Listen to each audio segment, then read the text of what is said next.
اندیشہ ہو وہاں بالکل حرام ہے. اور ان آیتوں میں اللہ تعالیٰ نے مسلمان عورتوں کو پردے کا حکم دیا. یہ بہت امپورٹنٹ آیت ہے, بس یہ کہہ کے میں بیان ختم کرتا ہوں.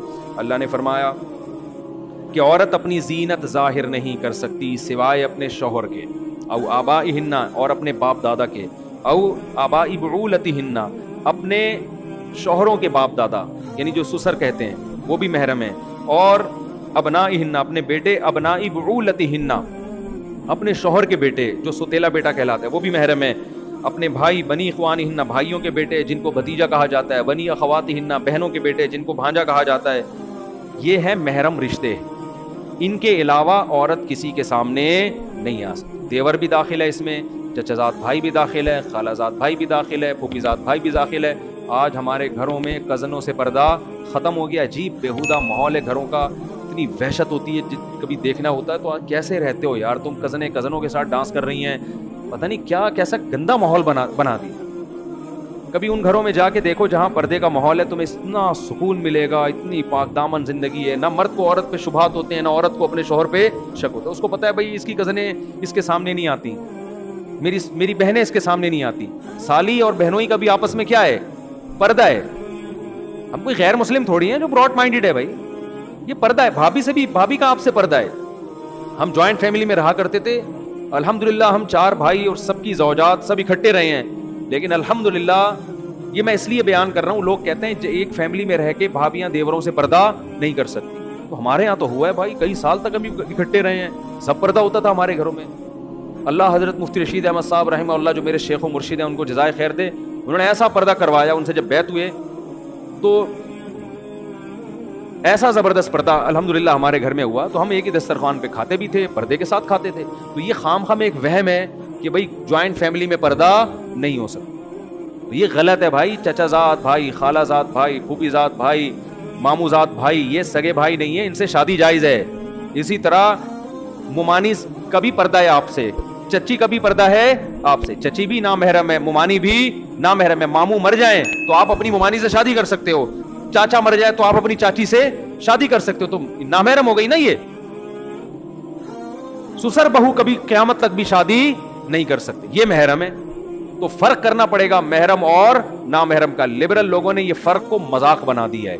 تو یہاں اللہ نے قرآن میں عورتوں کو حکم دیا ہے کہ یہ وہ لوگ ہیں جن کے سامنے تم آ سکتی ہو, اور یہ وہ لوگ ہیں جن کے سامنے تم نہیں آ سکتے. اور آخری بات کہہ کے بیان ختم کرتا ہوں, سسر عورت کے لیے محرم تو ہے بہو کے لیے, لیکن بہو اس کو بلا حائل ہاتھ نہیں لگا سکتی. خوب سمجھ لیں, سسر اور بہو آپس میں کیا ہیں, محرم ہے, پردہ نہیں ہے, لیکن سسر بہو سے مصافحہ بولو نا نہیں کر سکتا. ایک صاحب نے بتایا کہ میری شادی ہوئی ہے, میری بیگم کو چوڑیاں میرے ابا پہنا رہے ہیں ہاتھ میں, اور کہہ رہے مجھے تکلیف ہو رہی تھی یار, اچھا نہیں لگ رہا تھا. بالکل غلط ہے. ابا اس کو جب سمجھاؤ تو کہہ رہے ہیں بہو میری بیٹیوں کی طرح ہے. تو سسر بہو کو ہاتھ نہیں لگا سکتا. بعض دفعہ گلے ملنے کا رواج ہوتا ہے, ساسے دامادوں کو گلے مل رہی ہیں, بھائی بے غیرتی ہے, بے شرمی ہے. حیا بھی کوئی چیز ہوتی ہے, ماں کی طرح ہے یقیناً ساس, لیکن سگی ماں تو نہیں ہے نا, تو اتنا نہیں. اور پھر یہ رشتے بڑے خطرناک ہوتے ہیں. خدا نہ خواستہ سسر اور بہو میں کوئی ذرا سا بھی ریلیشن ہو جائے تو میاں بیوی کا رشتہ حرام ہو جاتا ہے. اس کی تفصیل میں کئی بار بیان کر چکا ہوں, ابھی زیادہ ڈیٹیل میں نہیں جاؤں گا میں. تو ریزرو رہنا چاہیے.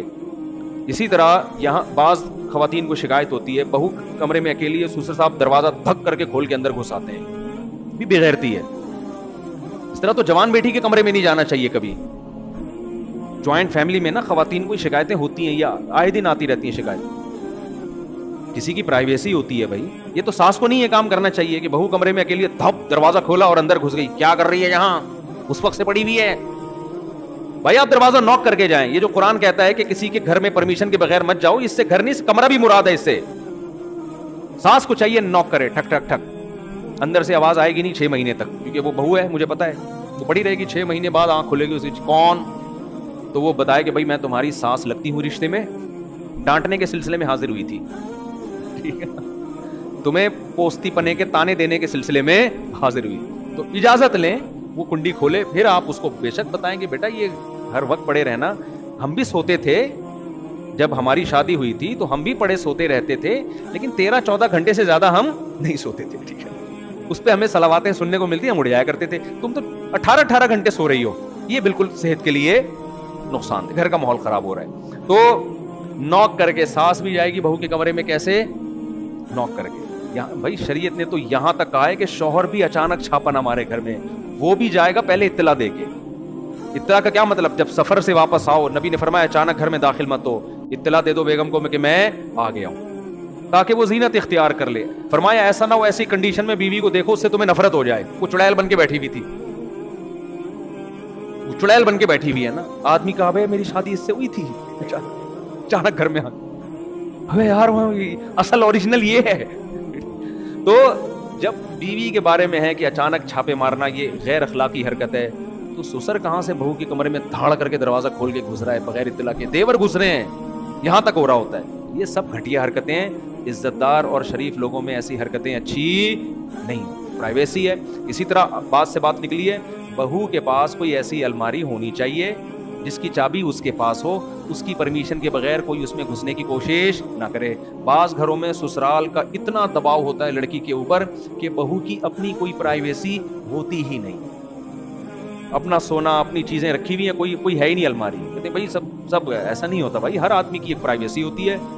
ہم جب مدرسے میں پڑھتے تھے, جو ہمارے جو گاؤں اور دیہات کے بچے ہیں نا, وہ نیچے سرسوں کا تیل اور کنگھی اور سرمے نیچے چھپائے ہوئے ہوتے تھے. انہوں نے جیسے ہی استاذ آتے تھے وہ ڈیسک کے نیچے چھپا دیے نا, کنگھیاں ونگیاں سارے. سرمے بہت لگاتے ہیں نا گاؤں دیہاتوں کے لوگ, اور سرسوں کے تیل پہلے زمانے میں اتنا سرسوں کا تیل لوگ لگاتے تھے, بچے لے کے اس کے سر سے اپنے سر پہ لگا رہے ہوتے. تو جیسے ہی ہمارے استاذ جاتے تھے نا, وہ نیچے سے سرسوں کا تیل نکل رہا ہے, سر پہ مالش ہو رہی ہے, کنگھے ونگے ہو رہے ہیں, شیشے ویشے سے نا اپنے آپ کو سیٹ کر رہے. جیسے ہی استاذ ایک دم چھپڑ میں نیچے چھپا دی.